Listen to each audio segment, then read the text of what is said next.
Hey everyone, this is Grace. Hope you've been well. I wanted to come on here before the weekend was over and share some Happy Meal that came to me this past week. Before I do, though, I just wanted to wish everyone a happy Mother's Day. Mothers are, I think, just incredible people, God's gifts, certainly to children. And yeah, I don't know what else to say. You guys know.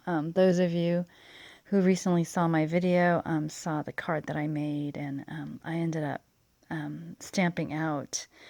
Hold on, let me show you.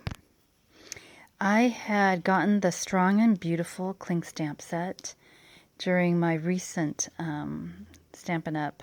Party that I held with Kimbo Creations, and when I saw this, I'm not really a big, well, no, that's not true. I do collect sentiment stamp sets, but I saw this and I thought it was just so perfect for me to keep so that I could make my mother just Mother's Day cards.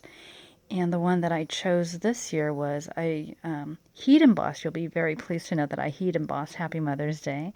First time, not too bad. And then right below it, I said, to the woman who taught me what it means to be brave. And then on the inside, I stamped, thank you for always being there for me, which is so true. And when my mom received it, she asked me, did I really teach you how to be brave? And I'm like, yeah, You know how they say you should teach your children, but also lead by example. And my mother she's such an incredible woman of faith, and my ability to face whatever challenges that I have with optimism and, just to continue with perseverance and all of those is because I see certainly my mother as well as my father modeling that. So, when they talk about talking the talk, they talk the talk, but they certainly walk the walk as well. So, anyway, just wanted to wish all of you happy Mother's Day.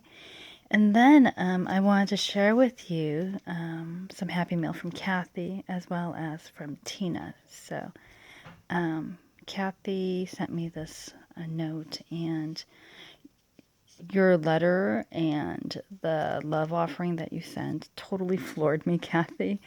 So thank you so much. It will get sent definitely, and just amazing. So I can't thank you enough. And I love this little note card, this little note with coffee and grace. I love this. So cute.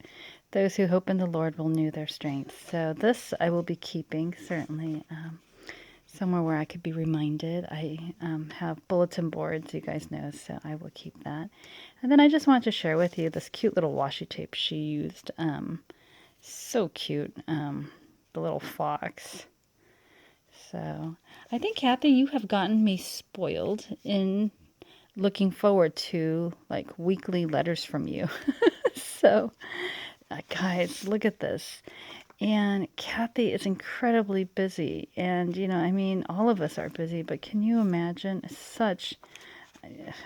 was such a joy to read through this. And please to thank Larry for what he said about 90 years. When I read that, I was like, amen. So, yeah, but thank you so much. And I will share with you exactly why I said amen. But I don't know, these letters are so precious. I am keeping a little container of just Cathie letters, so I appreciate certainly time and just the sharing that you're doing with me and the encouraging and the lifting up that you are doing. And yeah, just I feel so blessed that through this experience, certainly, they say when bad things happen, more so than the bad things, so many good things happen, and certainly your letter ministry to me has been one of those great things. So thank you so much, Cathie. And just, yeah, I don't know what to say. Just such a blessing. And, I got this in the middle of the week, and I tore into the letter just so I can read it. And it really strengthened me and warmed my heart to know that, every week I am prayed for so well, not just by my family members, but now, you know, by certainly friends here on YouTube and especially you. And I know it sounds ridiculous because we don't meet, but I think YouTube has now become kind of a modern day form of pen pal, right? Do you guys remember way back in the day? I remember in ninth grade, we used to have those. We sign up for pen pals, and then you write. Would you guys believe I am still in communication with my ninth grade pen pal? Her name is Sharon Flood. Actually, now that's her maiden name. She got married, so she's you know, a different Sharon last name, but yeah, we still keep in touch from time to time. And yeah, so I feel very blessed that we have this video correspondence as well as letter. And once the summer hits, I hope to be able to reciprocate by sending you some letters as well. So anyway, so thank you so much for this. And then she created some cuteness. So I like that tag thing. So she must have the tag punch too. And this is so cute.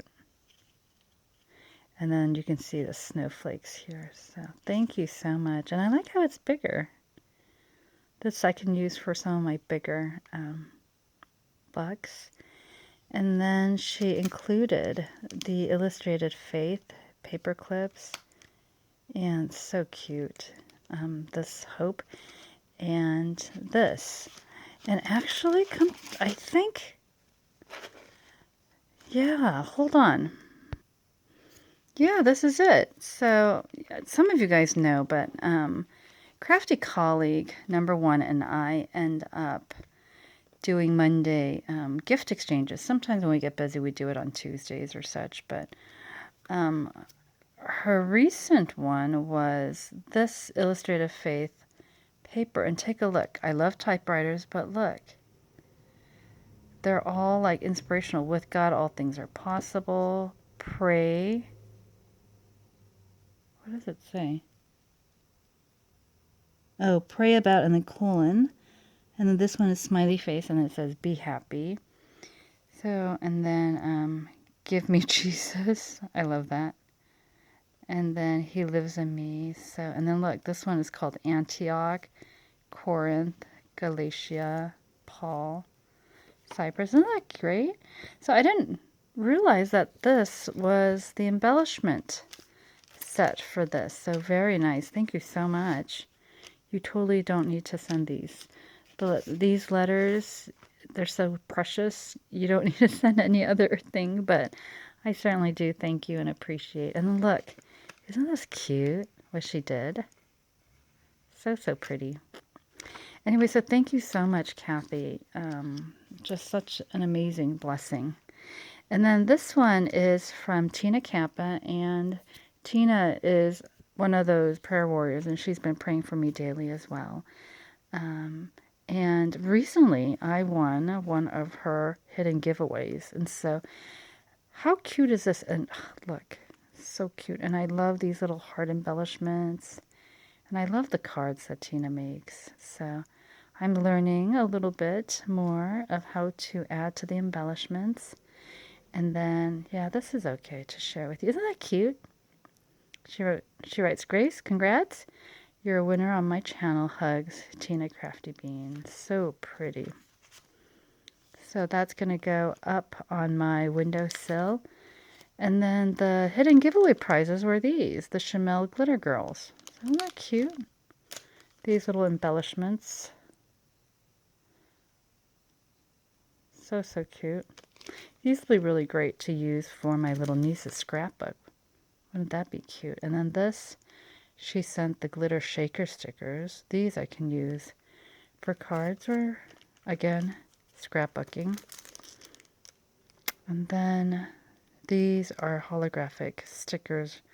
Oh my gosh, there's a lot of these. Wow. Thank you so much, Tina.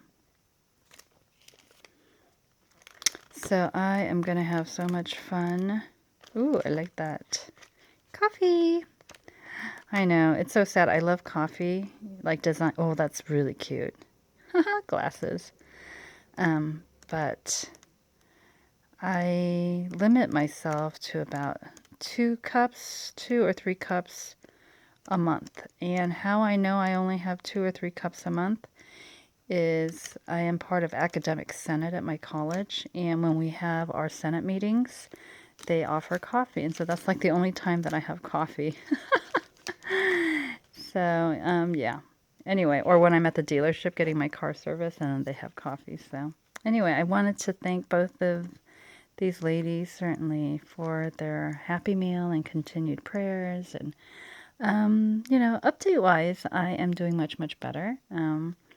Health wise, I think it's either stabilized or a little bit worse. But the thing that's been really awesome is that my kind of the way I view things has changed. And so some of you may remember, I think it was last week or so, just kind of, having a tough time. And I had said that I needed to make long term goals and all of those things. So I am. Mom and I are planning, health, allowing, to take a trip to Switzerland because Mom loved Switzerland when she and Dad went for their wedding anniversary. And Switzerland is one of the countries that she definitely wanted to share with me. And so that's what we're planning for next summer, or, sometime next summer. But, yeah, it was kind of weird. Jeremiah 29:11 is a verse that I have loved and held dear to me since I graduated from college. I don't know about you guys, but when I graduated from college, a lot of my friends were getting jobs. Some were going directly to grad school. And I was headed to grad school, but not the grad school that I wanted, which was at the time medical school. And so I ended up doing, I think, 1.5 years of post-bac additionally as I got ready to reapply to medical school. And so, senior year as I approached graduation was a little bit, tinged with uncertainty, as you can imagine. Some of my girlfriends were getting jobs, entry level, $50,000, investment banking, and all of those things. Some were going off to dental school, and I was, heading back to Ohio where my parents were at the time. Even though I am originally from California at the time, parents were in Ohio. And future was uncertain as to whether I was going to get into medical school because it is very difficult, competitive, and I was going to prepare myself additionally for 1 or 2 more years before I reapplied. And so I remember my church leader giving me Jeremiah 29, verse 11. And certainly that was a verse that Dad and Mom gave me as well, you know. And at the time, it was such a solace and strength, comfort, and all of that stuff. And so throughout, since then, anytime there was a little bit of uncertainty or whatnot, I clung to that. And it certainly encouraged me and strengthened me. So these days with my youth kids, I am having them, after worship service, we have, 30 minutes or so, 20 minutes or so of Sunday school. And within that short time, what I do is I have them memorize Bible verses. And so each week I give them a Bible verse, and then they have a week to memorize that, and then they'll recite it with me. And, I give them little treats from the treasure box. And I believe firmly in reinforcement of what you learn. And so the next week they'll memorize that one, plus they get a new one. And then the following week, they memorize those 2 verses, and then they memorize the third one, and you guys get it, right? So by this time, they have, I think, about 10 verses. And, last week they were like, Miss Grace, why are you giving us so many? It's so hard. My brain hurts. And I was like, no, your brain does not. You guys can totally memorize way more. I have faith in your mental capacity. And they're like, nuh-uh, we're not that smart. And I'm like, fine, then I have faith that God made you brilliantly, intelligent, and you can have all of that mental capacity to memorize and all of that. But anyway, so one of the verses that they had to memorize was Jeremiah 29:11, and it talks about plans to prosper you, not to harm you, and then plans to give you a hope and a future. And for whatever reason, And I have 4 kids in my youth group, and then the high school one, my coworker takes care of the senior high. But it was so weird as they were reciting that. You know, sometimes depending on your like place and time, you focus on different things, right? And Sunday I just focused on hope and a future. And I realized that the hope that I had for a future was not as strong as I knew it needed to be. And I realized, so this is what you're trying to teach me, God, is that I need to have hope. Hope every day. Hope not just every day, but hope for the future. And then you will give me a future. And who knows how long or whatnot, what type of future that's going to be or whatnot. That's on some level the fun and the fact that life is never, static, but always dynamic, right? But I don't know, it just kind of struck me that I needed to have more hope. And I think once I clung to that epiphany, the week, despite its challenges, was just so lovely and hopeful. So as I was thinking on that, the insight that God gave me was, like when I was healthy, I had the semblance of longevity. That because I was healthy, that I was going to live until 80 or 90, 100 years. And that is just never a guarantee because we don't know when we're going to go, right? And last week, what was interesting was I went to school and there were ambulances one day. I think it was like a Wednesday. And my students were saying, "Oh, professor, did you hear?" And I was like, "No, what?" They're like, "There's ambulances, they're police cars." And then when I got on email, I realized that one of the faculty had passed away, thankfully before his class began. But he had passed away, and that was what, the ambulance and police were all about. And I just thought, life and death is, you just never know when you're going to go. You can be the healthiest person and just, not make it to see the next day. I remember a few years ago, I had to go to attend the funeral of one of my students that I had privately tutored for many, many years. And, I had tutored him back when, how old was he? I think he was 15, 16, and 17. I tutored him for about 3 years. And then the family, we just kept in touch. They were also a family that went to our church for a while. And then I heard from his younger brother that he had passed away at the age of 29. Can you believe that? And I remember attending that funeral and just, paying my respects, giving my condolences to a family and so on. But at the time, it never struck me that, like God could take me any moment. You guys know what I mean. Like, that life is, it's never a guarantee, right? Long life is never a guarantee. We can die the next day in an accident or whatnot. But I think I just had this kind of illusion that as long as I was healthy, I was going to live for a very, very long time.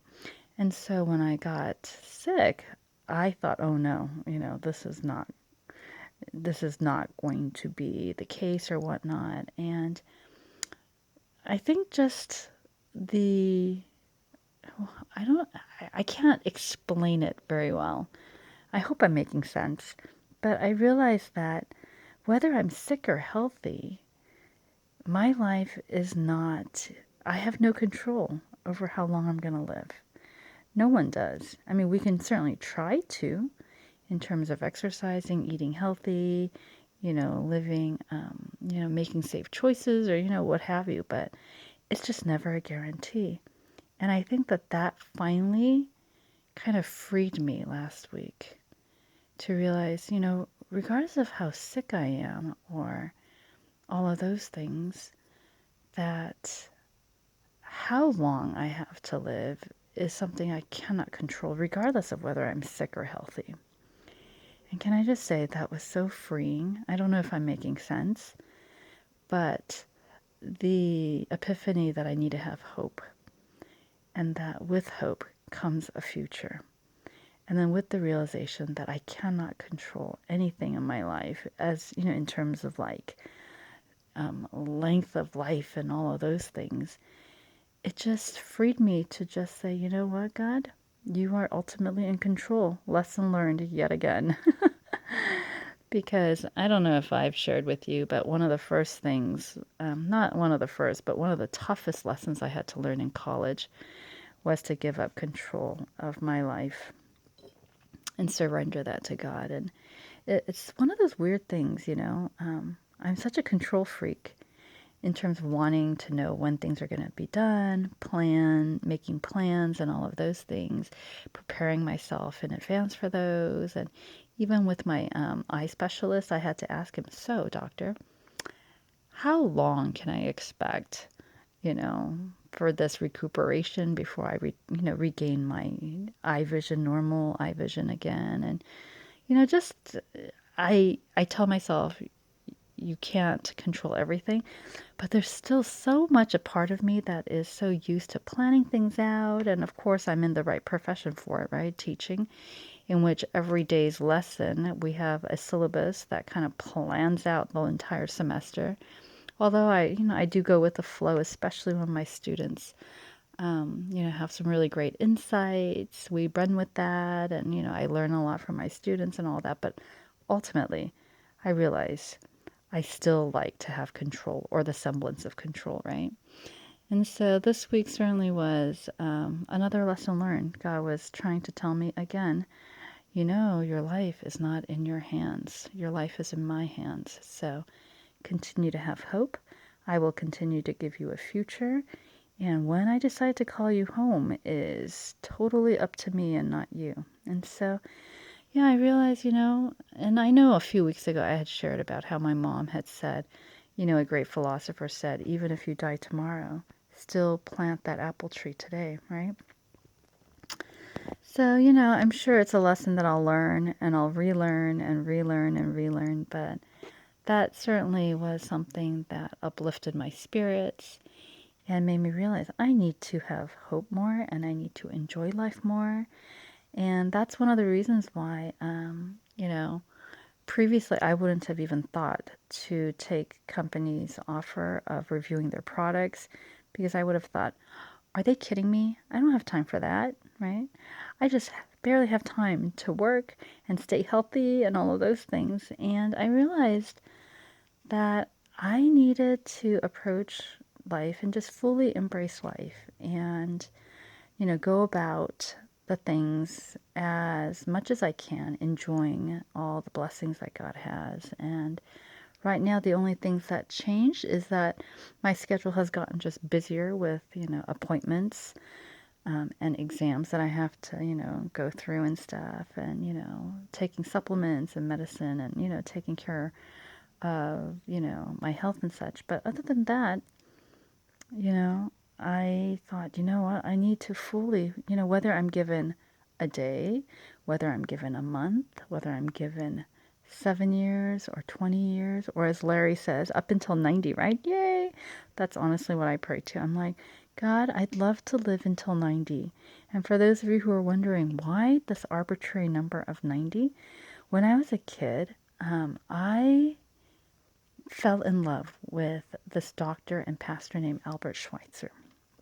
And the reason why I knew about him was because my parents really respected him because he was a doctor first and then later he became a pastor and then he went and spent quite a bit of his adult life doing medical missions down in Africa. And this was way back when in the 20th century. And I remember when my dad got the call to go from, just ministry to then becoming a doctor, people thought he was crazy. A lot of people around my parents thought that my dad, the stress of immigrant life, had finally turned, his brain to mush and all of those things. And they kind of, I'm sure they weren't fully supportive of his decision to go into medicine. And now that he is, it's, just he's able to do so much in terms of, medical missions. He does still pastoring and doctoring. Anyway, so that's why I love